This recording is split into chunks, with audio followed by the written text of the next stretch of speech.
Shalom Uvracha, bonjour à tous. Heureux de vous retrouver pour partager avec vous un Dvar Torah sur la paracha de Toldot. Avant de rentrer dans le vif du sujet, je voudrais quand même faire un pas en arrière et revenir à la paracha de Chayei Sarah, la paracha précédente, dans laquelle nous voyons clairement que les Gemalim, les chameaux, sont mentionnés plus d'une dizaine de fois et apparemment c'est inutile. On nous dit que Eliezer, rappelez-vous, il a pris 10 chameaux, à Sarah Gemalim, Migmale Adonav, 10 chameaux, des chameaux de son maître. Pourquoi nous préciser 10 chameaux et le chiffre, le nombre? Et que ça appartenait à Abraham, à son maître.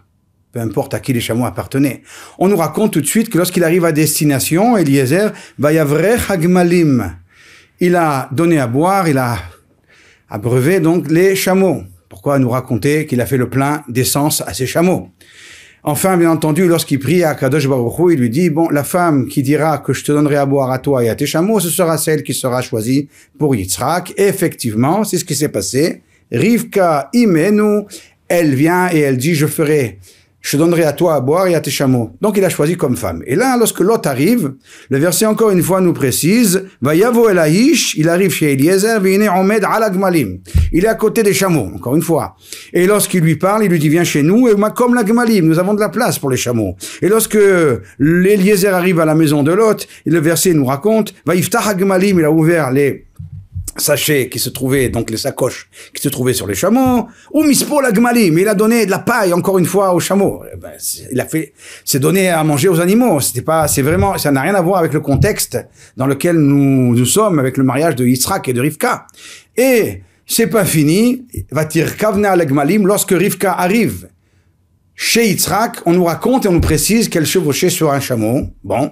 Elle tombe du chameau. D'accord. Bon. Je vois pas pourquoi on nous raconte une chose pareille, mais c'est terrible. La question que je vais vous poser. Yitzhak, il va lever les yeux pour voir la femme de sa vie, sa future femme.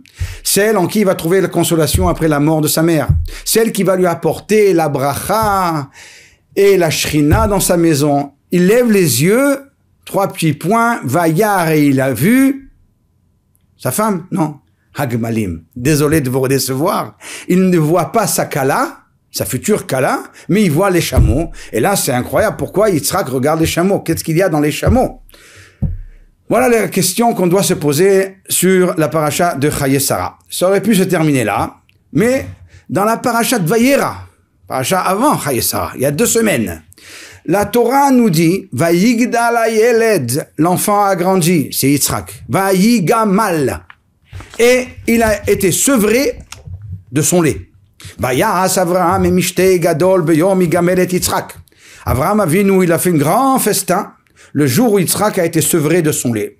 La question que les Mefarshim posent déjà, les commentaires, et nous allons y revenir, pourquoi Avraham Avinu fait une séouda le jour où Yitzhak a été sevré de son lait? Il aurait dû faire une séouda le jour où la Brit Mila de Yitzhak. Ça, c'est une première question. Mais une deuxième question, dans le sens des mots, la racine des mots gamal, c'est un chameau. C'est un animal qui boit.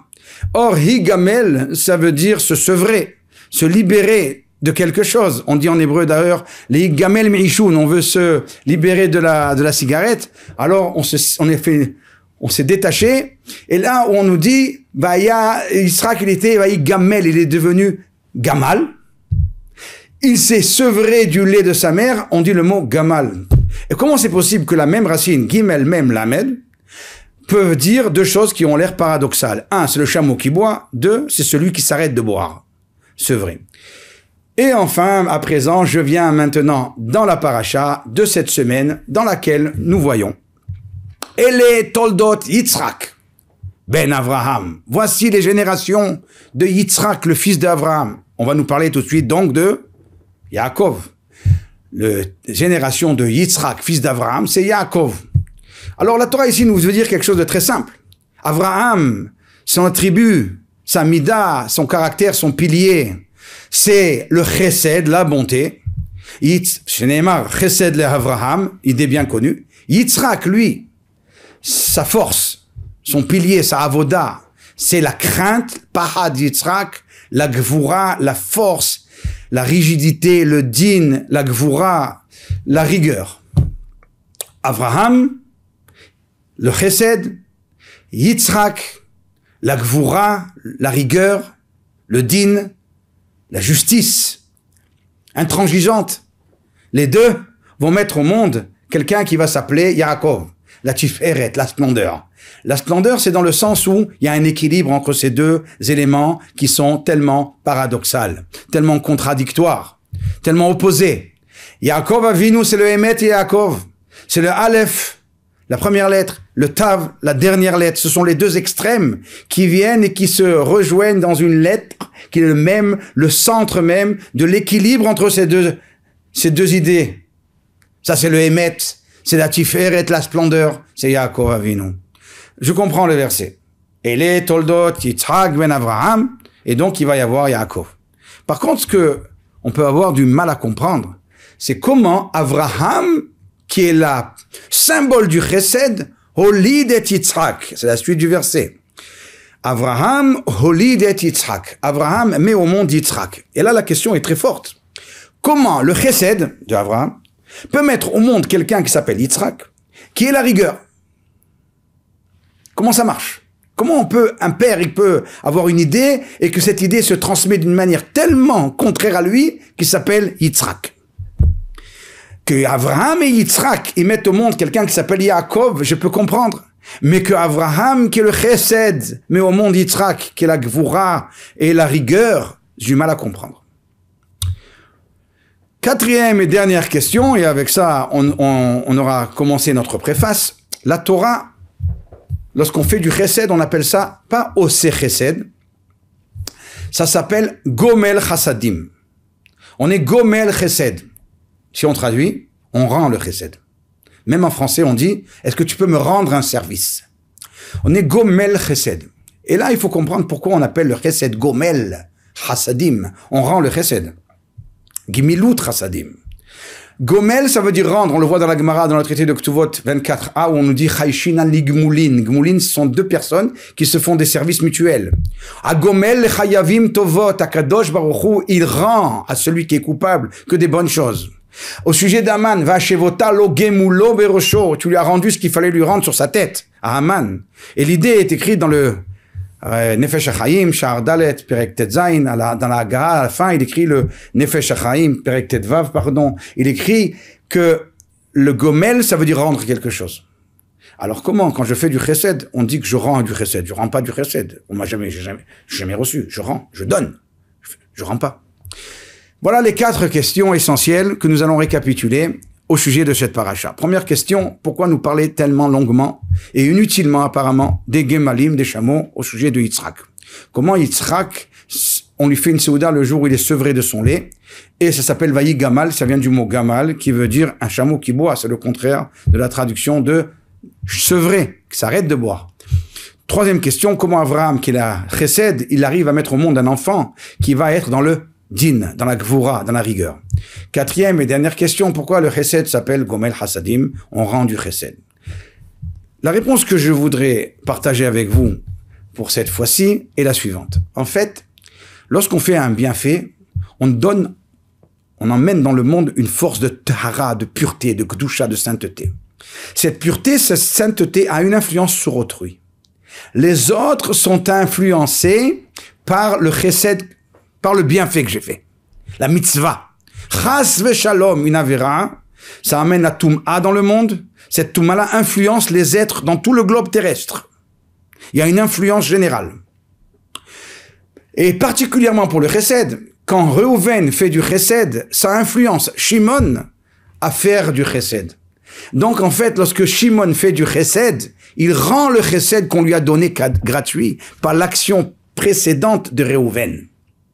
Et c'est une Gemara explicite dans le traité de Ktuvot Ayin Bet Amud Aleph, où la Gemara nous dit celui qui s'est fatigué à faire des oraisons funèbres à quelqu'un qui est niftar, on lui fera lui aussi des oraisons funèbres. Celui qui s'est fatigué à enterrer comme il se doit à quelqu'un qui est niftar, qui a quitté ce monde-ci, lui aussi sera enterré dignement. Celui qui a prêté de l'argent, on lui prêtera lui aussi de l'argent. Celui qui plaide la cause des autres, eh bien lui aussi on plaidera sa cause. Il explique le Ritba sur place. Mida keneged mida, mesure pour mesure. Tu te comportes de la sorte, on te renvoie comme un boomerang le chesed que tu as fait. Donc, ce que j'étais en train de dire, c'est que le chesed, en fait, que Reuven fait, c'est en fait le résultat de ce que a été fait avant, par Shimon. Donc, on est gomel chesed. Le Maharal explique plus profondément dans Netiv Gimilut Chassadim, Perek Gimel, lorsqu'on fait du chesed, Akadosh Baruch Hu va nous rendre le chesed. Ce qu'il va nous rendre, c'est comme s'il nous a déjà rendu. Donc, ce qu'on donne, c'est comme si on rendait. Donc on est gomel chesed. Peu importe l'idée, est-ce que c'est Hachem qui me rend le chesed que j'ai fait? Est-ce que c'est les hommes qui vont me rendre le chesed que j'ai fait? Mais je suis gomel chassadim. Ça c'est bien par rapport au donateur, mais par rapport au receveur, pourquoi ça s'appelle gomel? Et là écoutez bien, et c'est là tout le message de cette paracha. Le vrai chesed, la vraie gemilut chassadim, c'est celle qui fait en sorte que celui qui reçoit devient gamoul, sevré. Il n'a plus besoin de mon chesed.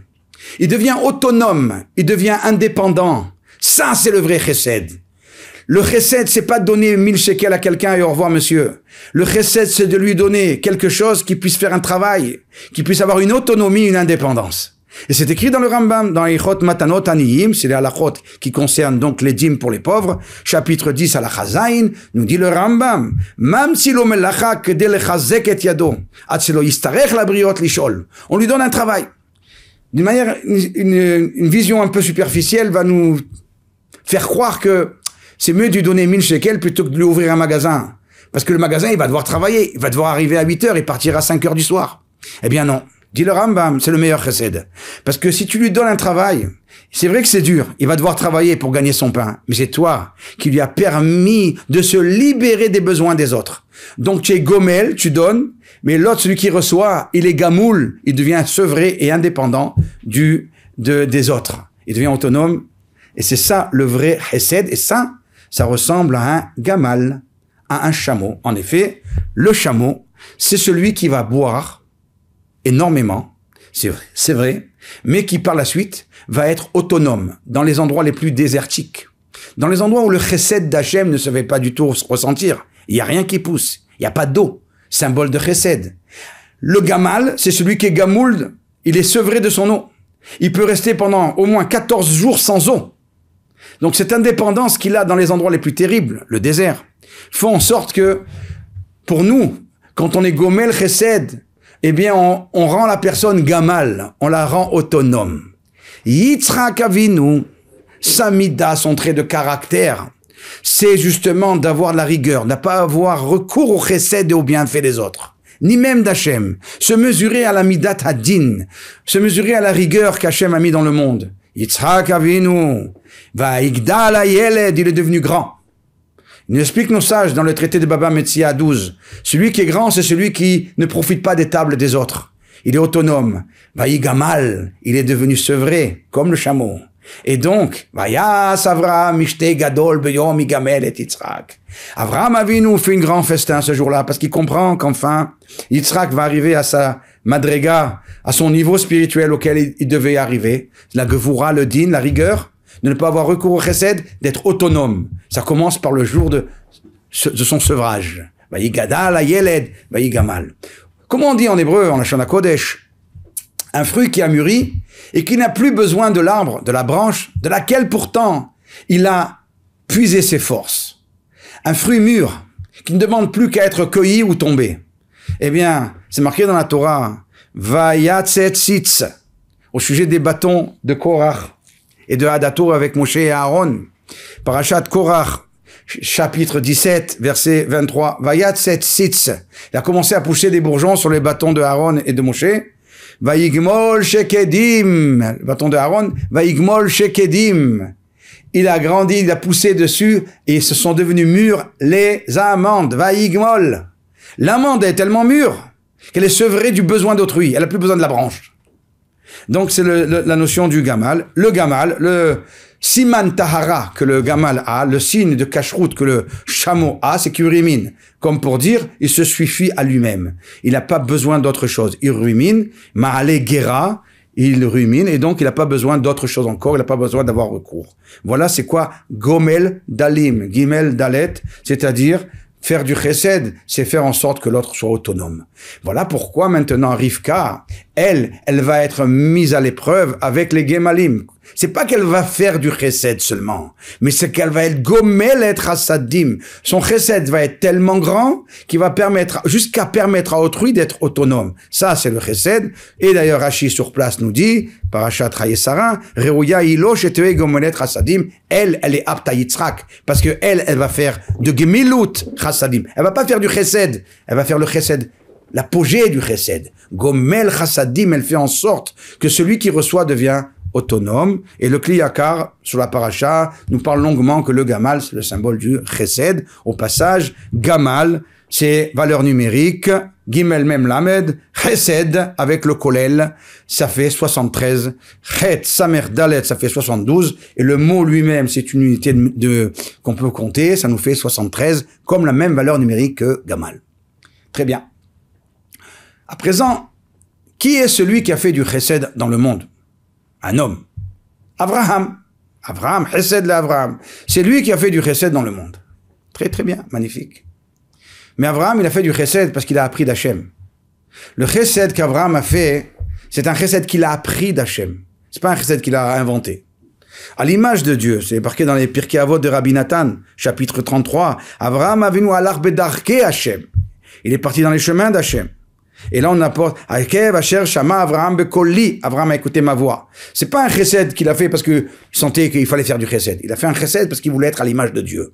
Or, le chesed qui est à l'image de Dieu, c'est un chesed très spécial. Nous étions tous des âmes dans le ciel. Akadosh Baruch Hu nous donnait le Olam Haba, le plaisir spirituel du monde futur. Mais à la fin du parcours, on avait honte de recevoir tellement de bienfaits sans avoir rien fait. Sans avoir rien mérité. Donc ça devient ce qui s'appelle dans le Zohar, Nahama de Kisoufa, un pain de honte. On avait honte de recevoir. À la limite, on demande à Hachem de mériter ce qu'on reçoit. Pour qu'on mérite ce qu'on reçoit et qu'on n'a pas honte de recevoir ce qu'on va recevoir, Hachem nous dit c'est très bien. On va créer un monde et on va vous mettre dans un monde où on va être défié. On va avoir un défi, on va avoir un combat. On va avoir un choix entre le bien et le mal, entre le vrai et le faux. Et là, si vous réussissez à surmonter l'épreuve, quand après 120 ans vous revenez ici, vous recevez le salaire, le chesed, mais sans avoir honte, c'est le chesed par excellence, parce que celui qui le reçoit, il n'a pas honte. Donc il y a le chesed d'Hachem qui était initial, qui obligeait Kaviachol, entre guillemets, de passer par un monde ici-bas, qui doit être avec din, avec rigueur. Bereshit bara Elokim et Hashamayim ve et haaretz. Dieu a créé le ciel et la terre. Elokim, c'est le symbole de Midat Hadin.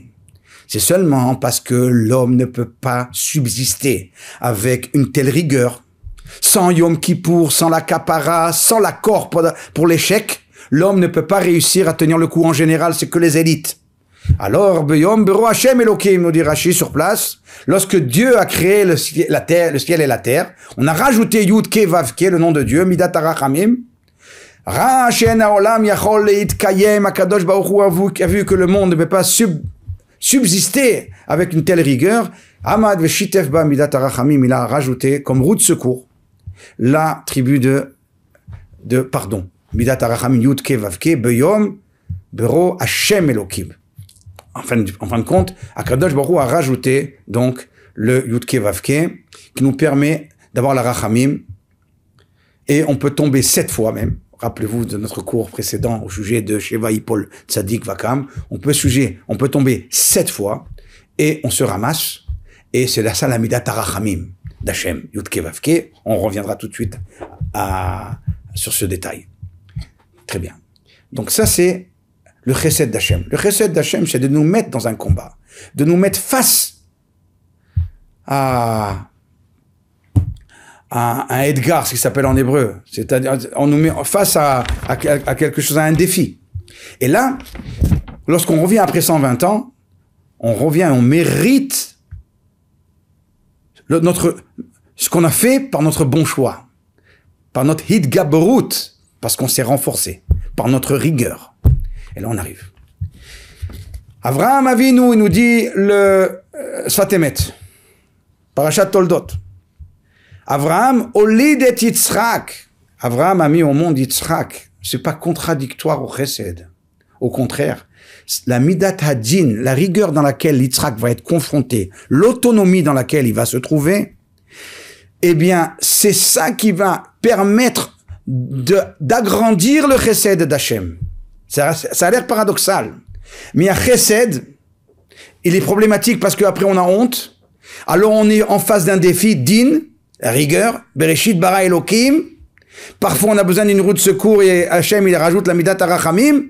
Mais quoi qu'il en soit, en fin de parcours, on recevra enfin notre chesed d'Hachem sans avoir honte parce qu'on a été confronté. Donc Avraham, Olid et Yitzhak. Avraham a mis au monde Yitzhak qui ne fait qu'amplifier le chesed de Avraham. Ça ne fait qu'amplifier le symbole de chesed pour être qu'Akadosh Baruch Hu soit nous donne le chesed sans avoir honte. Le langage du Sfat Emet, c'est le Odia qui kol mishpatei Hashem ugvurotav akol bekoach ha-chesed. Nous dit le Sfat Emet, même les galères, même les difficultés, les épreuves dans lesquelles nous nous trouvons, on a l'impression de dire mais c'est midat hadin, c'est la rigueur qui est contre moi. C'est pas la rigueur. C'est Hachem, il veut te mettre en défi.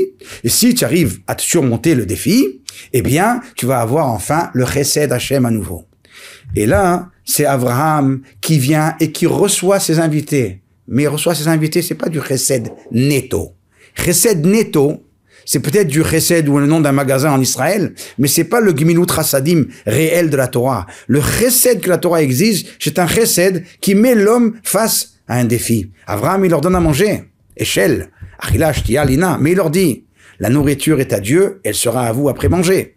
Il leur dit à ses invités, bénissez, ne me donnez pas à moi des brachot, bénissez Dieu qui vous a donné à manger. Donc il les met en face d'une information qui vont désormais les confronter à une connaissance, à un savoir, donc au din, à la rigueur. Avraham, il a le chesed, c'est Yitzhak, eh bien il est capable de venir et d'être rigoureux et de prendre son fils Yitzhak et de faire ce qui est rigoureux, de sacrifier sur l'autel sacré d'Hachem. Ça, c'est la force d'Avraham. Chesed, din, et là, on mérite enfin le chesed à nouveau, le vrai chesed où on n'a pas honte de recevoir le bienfait d'Hachem.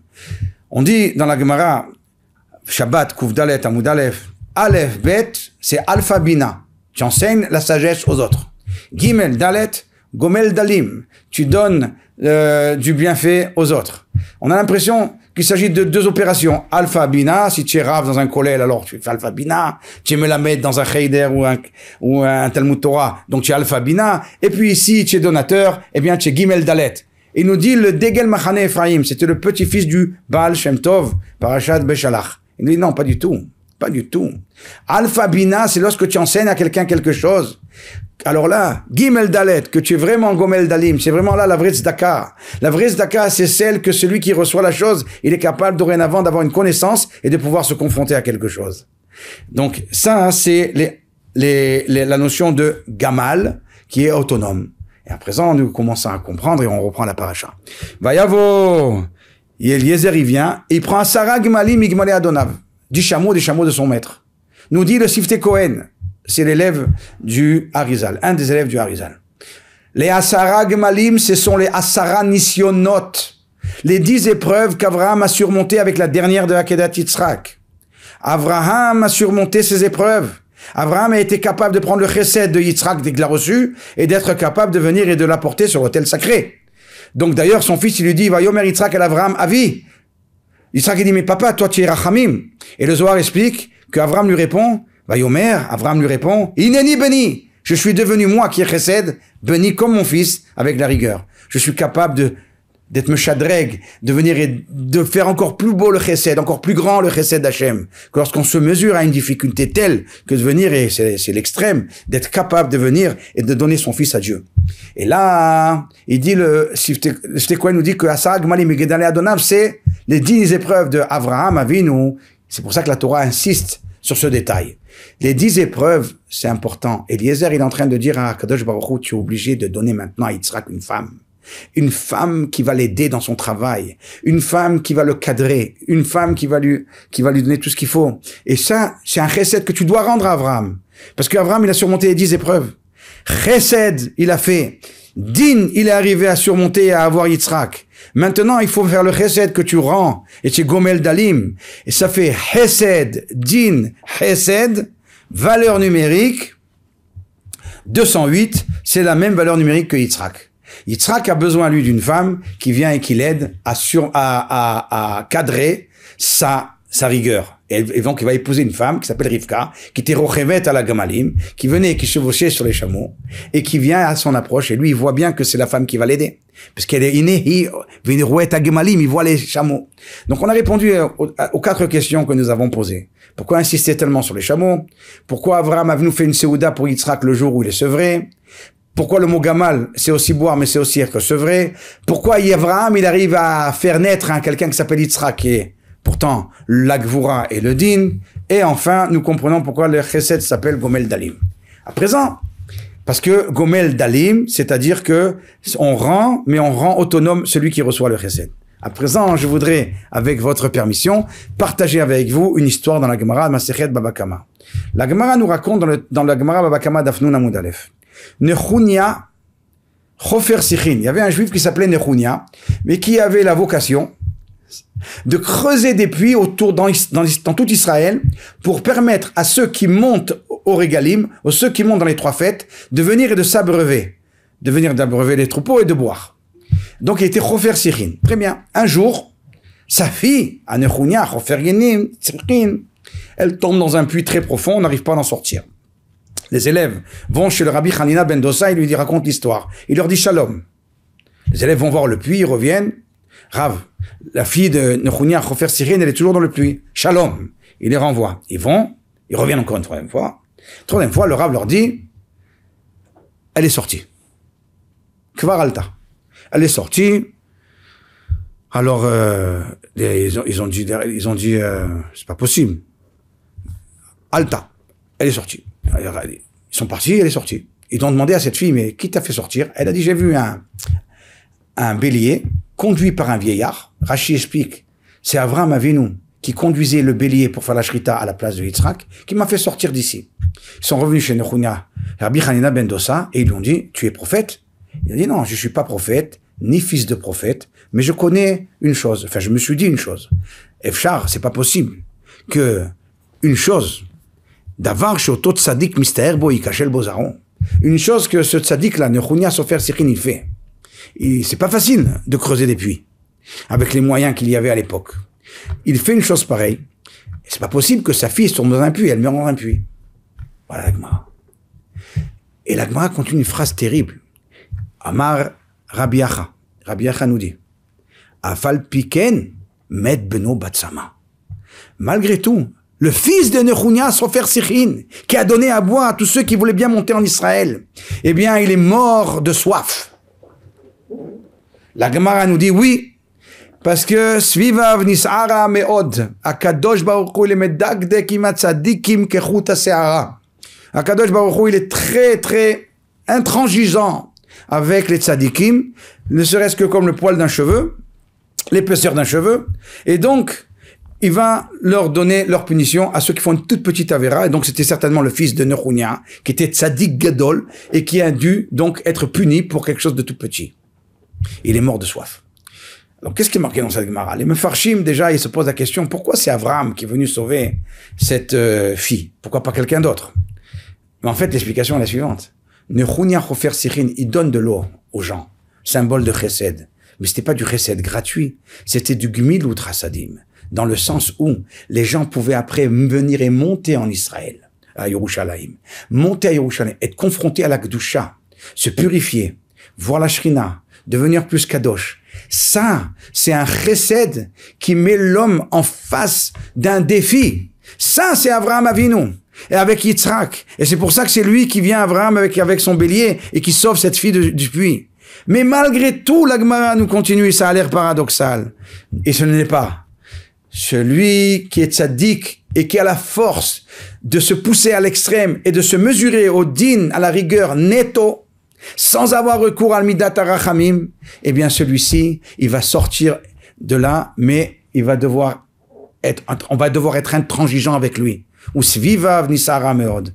Bereshit bara Elokim. Dieu a créé le monde avec midat hadin. C'est ça le projet divin essentiel. Après, ceux qu'on a besoin, Amad v'shitef bamidat harachamim. Akadosh Baruch Hu, il rajoute une broue de secours qui s'appelle harachamim. Mais essentiellement, il faut être capable de se mesurer au din. C'est ça qui s'est passé avec Nechunia Chofer Sirin. C'est sa fille va être sauvée d'Avka par Avraham Avinu.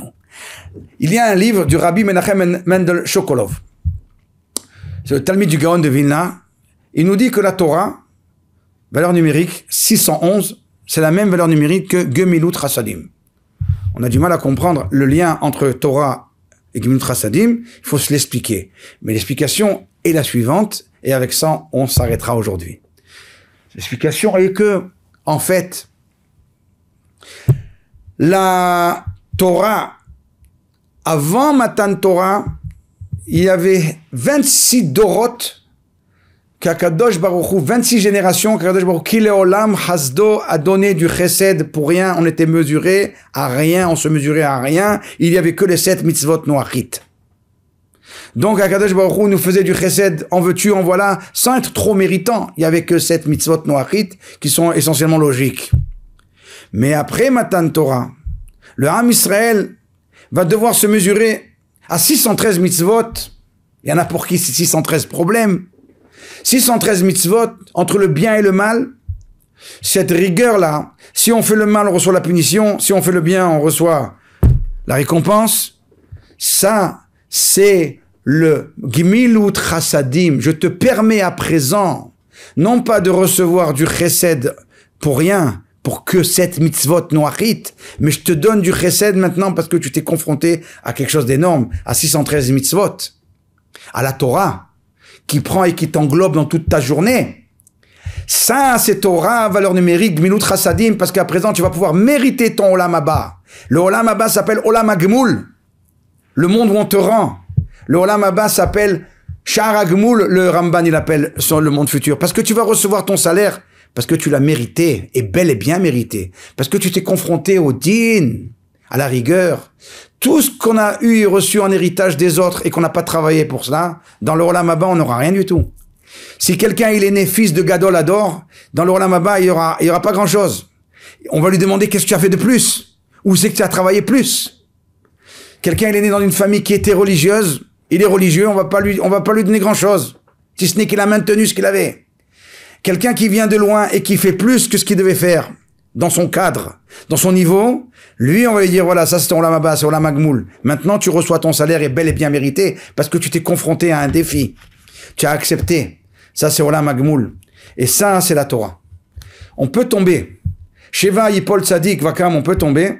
Mais si on tombe, on se ramasse à la fin et qu'on insiste. Yudke, Vavke, valeur numérique, 26. Fois 8, la 8e fois où on se lève, c'est la Gemataria de Yitzhak. Yitzhak qui est donc la Midat Hadjin, la rigueur, c'est-à-dire je suis d'accord et je veux me confronter au monde de rigueur. Voilà le message que je voudrais donc vous transmettre. Le vrai chesed qu'on va mériter d'Hachem, c'est celui qui fait que nous sommes capables de nous mesurer à un défi. Et c'est pas qu'Akadosh Baruch Hu nous aime pas, au contraire, ça a l'air paradoxal. Il nous aime. Mais il demande, il exige de nous d'être capable de nous mesurer. Et là, on va mériter après 120 ans le salaire sans avoir honte, parce qu'on l'a bien mérité. Et c'est ça les Gemalim, c'est ça la Gemilut Chesed, c'est ça le Vaïgdal Hayeled Vaïgamal. Et c'est ça qu'Avraham, que le Chesed a fait au monde, Yitzhak, qui enfin va nous donner, en fin de compte, le Chesed Amiti d'Hachem, le vrai Chesed. Gematria, Chesed, Din, Chesed, Yitzhak. Baruch Hashem, le Olam, Amen ve Amen. J'ai encore de quoi vous dire à ce sujet, mais malheureusement, je n'ai qu'une demi-heure et pas plus. Shabbat, Shalom, Umvorach à tous.